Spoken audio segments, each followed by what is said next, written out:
Hello, everyone, and welcome to the Mike Armstrong podcast show. And this evening, I'm joined by Jay from the Pituitary Foundation and Kudos Fundraising, who is an expert charity fundraiser. He's just started his own business, Kudos Fundraising, and we're going to have a chat about that. But I met Jay quite a few years ago now at Introbiz, and he's a big networker the same as me. So I'm looking forward to having a chat with him. How are you doing today, Jay? You okay? I'm really good. Thanks, Mike. I'm really good. Thanks for inviting me along onto this podcast. Brilliant, brilliant. So I know the fundraising, Kudos fundraising business is new. So tell us a little bit about that and where they come about from. I'll give a bit about my background, Mike. So I got into fundraising on a personal basis. I was 15 and I had rare brain disease. So I had 10% chance to live in at one point. My parents were called to say their goodbyes. I was in a coma for a week. I was in an induced coma to stop seizures for a week. I was in Heath Hospital for 3 months. During that time, I was doing my GCSEs, did GCSEs from my hospital bed. And it was a sort of wake-up call that I needed in my life. So after that, I wanted to start giving back to society. And I started doing small types of fundraising events, so like fun runs. And it was always on my bucket list because I had to learn to walk again. Doctors said that I'd never run a marathon. They said I'd struggle to get back to playing football. So I was like, I'm going to run a marathon. This is my idea. I'm going to run a marathon. And they laughed at me. They said, that won't be possible, Jay. So when someone tells me that I can't do something, that's the biggest motivational factor that I need. If someone says that I can't do it, that's like holding a red rag to a bull.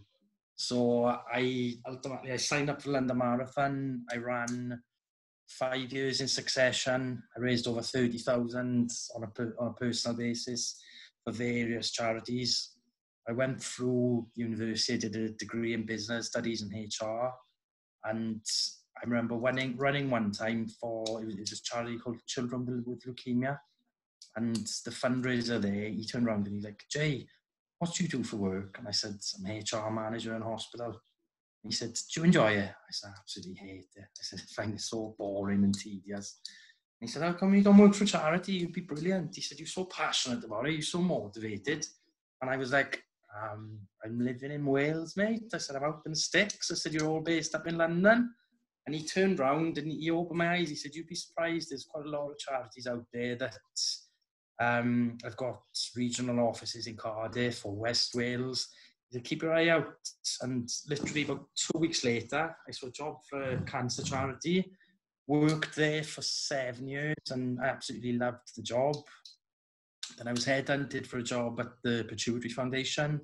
Small charity I didn't really know much about, but that was the best career move I ever made because I started working there and they were a small charity of 6. They were bringing in about $250,000. I was the only fundraiser and I took income to, on average, about $500,000 a year. So I doubled income pretty much overnight. And over the years then, I've become a successful fundraiser. I'm used to smashing targets on a constant basis. So I've run various training courses. I'm a mentor to other fundraising professionals. I've been for 2 years now. I've sat on several boards. I've been a trustee for various charities. And with this global pandemic, when this broke, I volunteered to go down to 4 days a week at the Charity Foundation. So I was on 80% salary just to save the charity money. And that meant I took a hit financially, but it also meant that I had more time on my hands. And so I thought, what's the best way forward? I knew of a couple of charities that were struggling. So I thought, why not put my skills to use and set up my own fundraising consultancy? So that was 4 weeks ago, and here we are 4 weeks later, and I've got Kudos Fundraising up and running. We've got our first 2 clients signed up already. Brilliant, brilliant. So usually I ask people a mixture of what led them to where they're at now and what they've been doing in the lockdown to pivot. But you've covered all of that already, so that's really, really good. Tell us about your best fundraising activity to date, and tell us a little bit about some of your strategies that you'd like to help other charities with under the Kudos Fundraising banner. In terms of the best fundraising event, it's hard to put your hand on it, if I'm honest, because there's been so many stand-up in events. I've organised black tie dinners in London, raised, in terms of success financially, the gala dinner in London was off the scales. We raised over £100,000.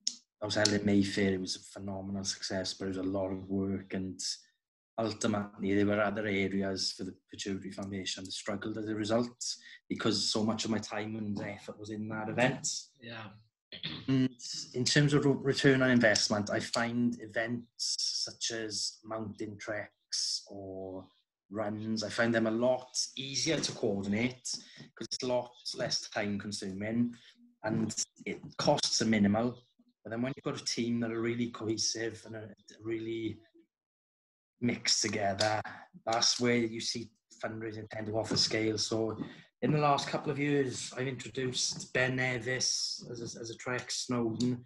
In 3 years alone, we've raised over £120,000, which for a charity with only 2,000 on the database, it's quite substantial. Yeah, brilliant, brilliant. So what is it that you, in your experience, charities tend to suffer with from a fundraising point of view, and how can they overcome those problems? In my view, there's some charities, especially larger charities, they take fundraisers for granted. They just see fundraisers as a number. There's Joe Blogs doing this event, how much are they going to raise? And they just focus on how much they're going to raise. Because I've come at it from a different angle, I've come at it from a fundraiser myself, and I flip it. I think, how would I like to have been treated? So there were instances, for example, where I ran a London Marathon one year for a charity. I won't mention the name of the charity. I won't shame them.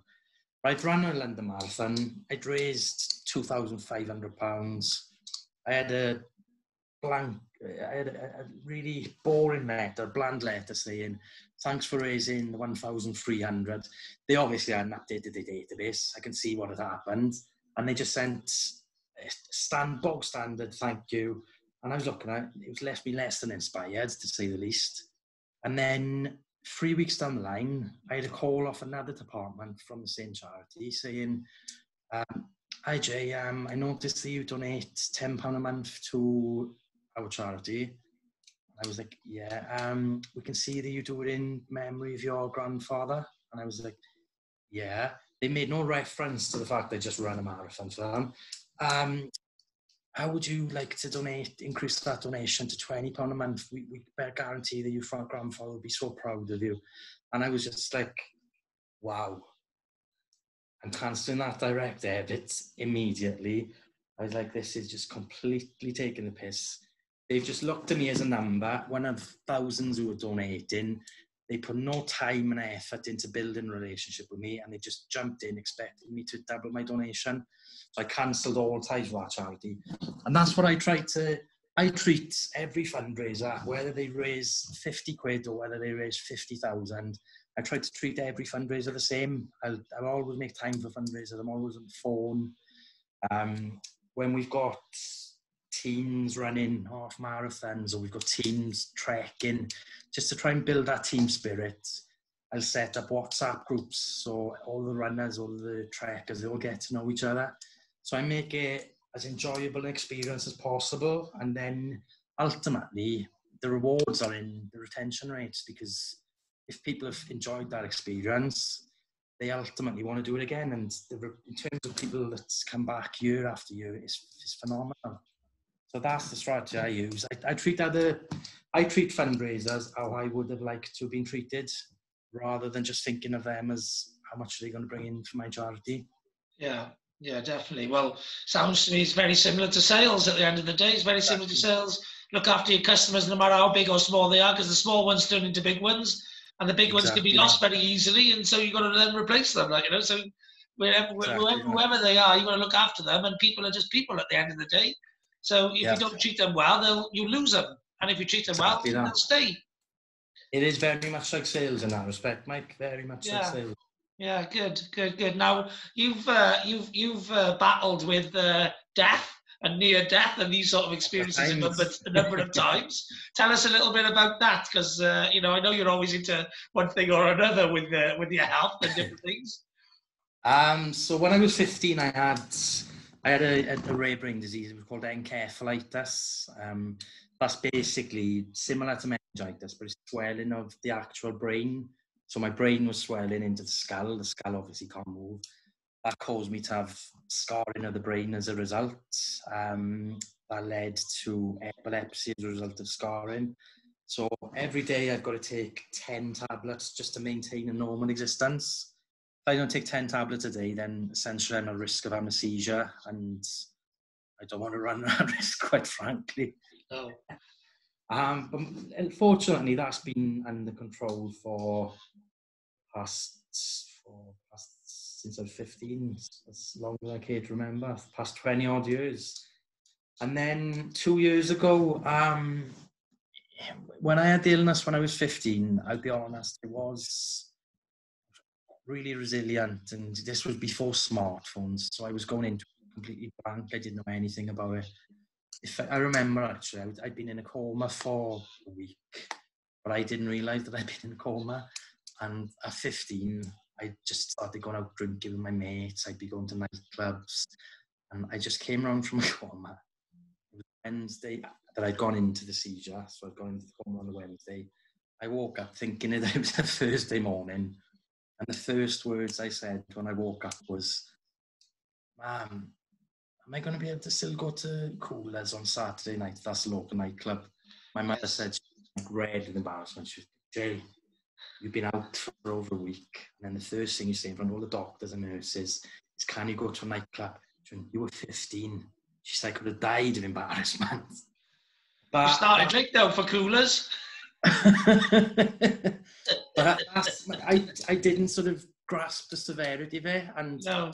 I was in hospital in the Heath. This was before the special children's unit. So I was on a neurological ward. There was 70, 80-year-old patients on the ward with me, and I'd be getting up and I'd be like, "Do you want a paper or something?" And I'd literally be making a list, and I'd be running down to the shop, doing everyone's paper list. But one really funny story, actually, I remember I was hooked up to a drip, because I was on antibiotics for quite a while. I was hooked up to a drip, and I was into betting at the time. I used to like horse racing. I formed my uncle, because it was Gold Cup day.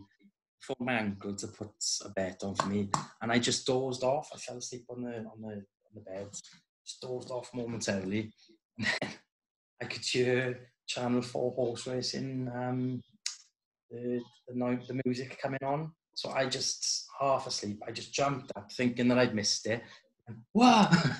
I ripped out my arms, so there's blood literally just pouring out of my arm everywhere.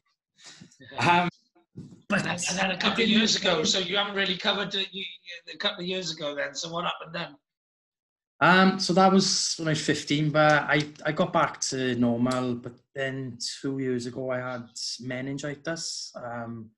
That was a scary time, if I'm honest, because obviously you know more then and you can Google things, and I've got a daughter now, I'm a father, so I've got more cares, I've got more worries, and I was in hospital for a couple of weeks at that point, and one night I was really scared. There was one night my temperature was sort of 40 plus, so I felt freezing, but my temperature was through the roof. I had fans either side of me, they were just trying to bring the temperature down, but it was like torture. So I had no sleep during the night. Then I had a spinal tap, a lumbar puncture in the morning. I was heavily dosed up on morphine as well, and they took me to have my MRI, and I was in the MRI scanner, and I don't get claustrophobic or anything. I just deal with it. I've had loads of MRIs on my knee, my elbows, my wrists, my brain previously. Never an issue. I was in the MRI scan, and I'm looking down, and I could see the radiographers, the scanners, like literally calling colleagues over, and they were like looking at it really intently. And I'm like, shit, this is worse than I thought. And then instantly I'm thinking, because they were like, whenever I've had scans in the past, you just see someone there and they're quite static. They're not really, they just grab the scans, that's it. There's no movement. So many people were coming and going, and I was like, oh my God, it's worse than I was thinking. And all sorts started running through my mind. And I was like, I pictured not being able to see my daughter growing up, and I was filling up. I was actually filling up. Then I got wheeled back to my room. I was in isolation room. I got wheeled back to my room, and there was a vicar sitting on my bed. And the last time I'd seen a vicar in hospital before that was when he was reading my granny last rites. I was like, what have they told you they haven't told me? Not the best thing to see, is it? Not the best thing to see. It's like, I actually started crying, and I was like, oh my God, because my nerve, everything was shot. I wasn't thinking straight. But when I spoke to the doctor later, the consultant, and he explained that because I've got like quite heavily scarring on my brain from when I had encephalitis, scanners had never seen it before. So they were calling their colleagues just to have a look at it. And he said, in your job, Jay, he said, if you see something for the first time, are you intrigued by it? Would you call your colleagues to have a look? And I was like, yeah. I said, but I wasn't thinking that at the time.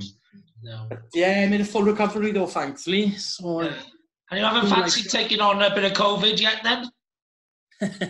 Not yet. I'm bracing myself.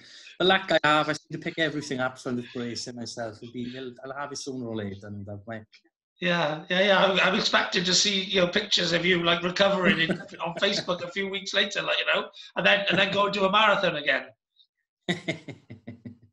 That was the thing when I had meningitis. I came out of hospital with meningitis, so I came out in the September. Then I did a Cardiff half marathon in October, so it was like about a month later.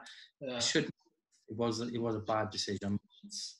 Yes. I very much seize the day, live each day as if it's headstrong. Last. They're headstrong there on that one, but I did the Cardiff half marathon about 4 or 5 years ago now, and I always wanted to do the London marathon like you. I've been growing up watching it, we're both massive sports fans, and I just love atmosphere, you know what I mean? And I love major sport events. So I've always wanted to do the London Marathon, but I did about 6 months training for the Cardiff Half Marathon, 3 months on a bike, and then 3 months running, because I was doing a ride from Bretton to the Bay first. Yeah.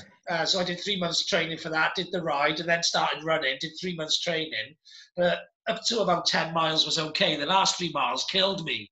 So that's put me off doing the London Marathon now, because it really killed me. And I thought, well, I'll have to train for a year to be able to do the London Marathon. But, you obviously have done it a few times and you did the Cardiff half just after a really bad illness spell, etc. So what is it that keeps you going through that time? Well, how are you able to do it? I'll be honest, I've got a good general level of fitness. So when I used to run marathons before, I'm not a runner by any stretch. I don't even enjoy running. I only used to do running for the fundraising aspect of it. Yeah. But run the London Marathon the first time, it's like you say, it's the atmosphere, it's the crowds. I'll never forget, I was standing on the start line, my first ever London Marathon, and I was just like, oh my God. It dawned on me, the prospect. And this man came over to me, tapped me on the shoulder, and he went, first marathon? And I was like, yeah. And he said, once you cross that finish line, it's like a drug, you'd be addicted. And I was like, I have to take your word for that. But honest to God, because once you get to certain points, you feel like stopping, and you've got the crowds cheering your name, and crowds just, it's indescribable. And then when you cross that finish line, it was literally like a drug. I signed up for the next 5 years. It was insane. Yeah, brilliant. And I think the consultancy, the fact that you've lived the person who you're helping's life, if you like, and you've lived that fundraising life as a amateur fundraiser and a passionate fundraiser first, but then as an experienced professional or whatever over years, I can say there can't be too many better consultants, I would have thought, for helping charities understand, get in the mind of the people they're working with and helping and all the rest of it. That's it, exactly. That's what I believe one of my strengths to be. And I'm not the type of, so if I go into a charity to help them, if I can see they're struggling, what I pledge is if I go in and I help with a fundraising campaign or I help with an appeal, I guarantee 2 to 1 return on investment, or there's no fees to pay. Because if I went to a charity and they barely covered the cost of paying me, I wouldn't feel that it wouldn't sit right with me morally to take money from them. So I only ask for a fee if I'm giving them a return on an investment. Yeah, so brilliant. That's there's great. no, Yeah, and there's lots of industries where they take, poacher turn gamekeeper, hacker versus the security industry, etc. That's often some of the best people. You can take them, convert them, and get the best work out of them. So yeah, well done on that. And the charity consultancy. How do people get in touch with you if they want to get involved? So if they want to email me, it's jay@kudosfundraising.com, or they can visit the Twitter page, it's @Kudos Fundraising. Instagram's the same, Facebook the same, or you can ring me on my mobile, so it's 07 895 871 237.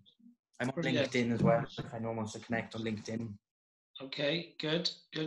And you've done some recent pivots, obviously, because of this situation, obviously yourself with your business, but also, with some of the charities you've worked with. Tell us a little bit about, what problems some of the charities have had during this lockdown and some of the solutions you've done to solve those problems. Or to So firstly, with the Pituitary Foundation, we bring in about 500,000 a year. A third of that consists of event income, and typically our busiest period is March to June, because that's when events typically take place. You've got London Marathon, treks. Obviously, overnight, our event income just disappeared. So it was about being creative. It was about being reactive. I couldn't sit still and think, right, I feel sorry for myself, think, right, the event is on, what the hell can we do? It was about thinking, being creative, and I came up with an idea. It's a really supportive membership base of the Pituitary Foundation. So the idea was simple. We built a designated website.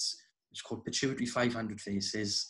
We wanted 500 people to commit to either donating £100 or pledging to raise a minimum of £100. The target was to raise £50,000. Within 12 weeks, we had 260 people sign up, so half in terms of the target of numbers, but they'd raised over 51,000, so we'd smashed the target in terms of income. There was also various appeals as well to rectify the situation. So I can appreciate not everyone can afford £100, so that was top level. And then we did a COVID appeal just for anyone to donate anything, which again, I think that raised about £30,000. So we've got through this situation. There was a time that we thought we might fold as a charity, but we've managed to navigate that. And I did a bit of work with a charity called Bullies Out. I could see that they were struggling, so I offered my services to those, and they'd never run an appeal in the past, so I put together an appeal for them. I started managing their social media for a week, launched the appeal, and within 5 days I think it raised £7,000. Just helped those through the muddy waters as well. Good. Yeah. So it sounds to me that, especially with the Pituitary, because you had those invested relationships, if you like, that was what allowed you to pivot. So, not only was the creativity there to do it, but if you like, the support was there because these people didn't just feel like a number. They felt like somebody who was part of the mission. They were on the same mission as you to support the charity and help the people who the charity supports. So, generally those people, if you look after people, and if you go knocking on their door and calling upon them because you need a favor off them, or you need them to do something else because one event's gone and there's a temporary event or a new event in place, then that is where you start to reap the effects, if you like, of that long-term relationship with them. I think the other thing that helped us really was because Pituitary patients, they are classed in the at-risk the at-risk category, so there's a lot of scared and anxious patients, and they were contacting the Pituitary Foundation helpline, the nurse, and the numbers contacting our helpline, the demand for services just went through the roof. In 3 days, when it was announced that we were going into lockdown, we received more calls in 3 days than we would typically in a month. So we had to extend the hours. We added hours each day. We added hours over the weekend. Usually it's Monday to Friday service. We added hours on the weekend. And then I think because so many people were supported during that time, when we flipped the message in then and said, look, we've been here for you the past 2 or 3 weeks, or years even, now we need your support more than ever. I think because people have had that support, they wanted to give something back, and that's helped us enormously. It really did. Yeah. Good. If ever you do any live events, or when they come back and you need someone to shake the bucket, I'm always willing to help. I've done a couple of those shake the bucket events, and I'm not frightened to ask people to get their money out and to stick it in the bucket, like, you know, which some people can still be a bit frightened to do that. So I did it for the Nicky Piper's charity, the hospice once, with the Lexus downhill thing that they do with Dom. I know. Yeah, I managed to get quite a lot of donations that day, like, you know, by really working the crowd, like, you know. No, that's fantastic. Yeah, so that's, in fact, that's probably something you could add to your consultancy, would be outsource fundraisers, like a team. Yeah, definitely. Yeah, because as somebody in sales all my life, the personnel, the people make a massive difference to the results. So definitely. Some of the charities may be struggling because they got the wrong people. They got the people who can't actually get the things done. So yeah, that's an area that I would suggest that you could enhance other charities as well. For example, things like the Introbiz Expo and other big expos, taking a team into places like that and really working the room and, you know, getting the most out of it. Because some people, they're too polite, you know. So it's the same as in sales. Some people just can't sell. You know what I mean? They're too frightened to ask for the order. You know, so you know, you gotta ask, otherwise you don't get. Don't you? That's my motto in life, especially in fundraising. Don't ask, you don't get. Yeah, exactly. So well, thanks very much for finally getting the time to come onto my podcast. I know I've been pushing you for a bit. It's been a bit mental the last couple of weeks. So yes, well, you know, there's never a harder time in life, I don't think, than when you're starting a new business. Especially dealing with some clients who are really struggling right now and need you to perform some miracles for them.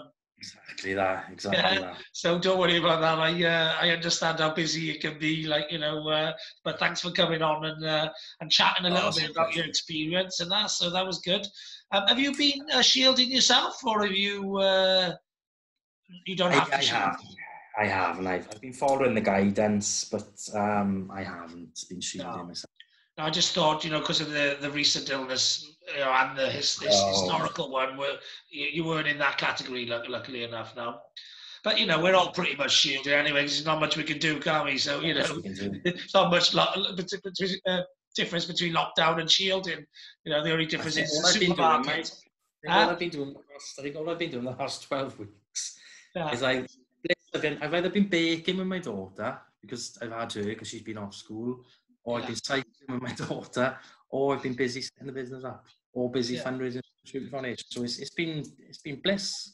Yeah, well, I've actually been out more under lockdown conditions than I were before that, because I've been self-employed working from home for the last 9 years. Yeah. And I used to probably go out Thursdays, Fridays and the weekend. But now when it was only an hour, I took the hour every single day, because like it's either use it or lose it. So it was like, use it. And so, and ever since it's been not an hour, I've been out, you know, probably twice a day, because I'm doing a 75-day challenge called 75 Hard. I've seen that. I've seen it. Yeah, you want to listen to this challenge and actually try and get some. You're on about event people. Well, these you could get your fundraisers, to do these events, but virtually on their own, but tally it up. So they could set. So, like, for example, I didn't think about it, but I could have got sponsored to whether I'll do the 75 days or not, and you could get like £1 a day or something like that. So if people do the whole 75 days. And it's a really good challenge. I've thoroughly enjoyed it. It's 2 forms of exercise a day. You've got to be on a diet. You've got to drink a gallon of water. And you've got to not drink any alcohol, which is the tough one. Yeah, and read 10 pages from an educational book. So it's a really good sort of mix of different things. I actually don't find the challenge tough. I find the time management tough. Mike, how many days? I started the 1st of June, so I think I'm 31 in. How many months in? Yeah. 31 in, so I'm nearly halfway through now. Not that long ago, I was a third in, so it's building up steam. The first 19 days, I'd say, was easy. By 20 to 30 was the compound effect of no break, no time off. No, on a diet, so no treats, no goodies, no alcohol. Yeah. So like, you know what I mean? A month of no treats, no alcohol, no goodies, reading a book all the time, plus adding that to my business goals of podcasting, YouTubing, social media, networking, which have gone from like 1 or 2 events a week to 7. You know, I'm doing about 7 a week at the moment online, but it's easier because it's online, like, you know. But so it's just time, how you manage all of those things. But like yourself, I've pivoted in the lockdown as well. I've moved to being, instead of just doing social media and blogging and SEO and all of that, which I can still do for people, but I'm looking to do more, helping them with things like podcasting, YouTubing, more the cutting edge of stuff, and not, you know, the older sort of, you know, Facebook and that. But I'm also doing LinkedIn pods, which is good. So it's getting people to like and comment on your LinkedIn stuff to go further. Just some more fancy stuff, really. Then I still do help people with the traditional stuff and all of that. But I just thought, actually, it's a good time to pivot, do some more fancy stuff, do some more stuff online, and that's going to go global, because I want to go global. I want to be a global speaker. So that's why podcasting and YouTube is going to go further global than Facebook, Twitter, and LinkedIn will, which is still tends to be your country, you know, and the people around you. So that's been good. And also I want to mentor people, coach them, train them, do more of that side of things, which was always part of my business. I've been doing a bit of consultancy and that, but more mentoring. I've written a book, and I've got a load of other books I want to write. I'm looking to do all those sort of things. So I'm on the path now to become a global speaker. That's the mission.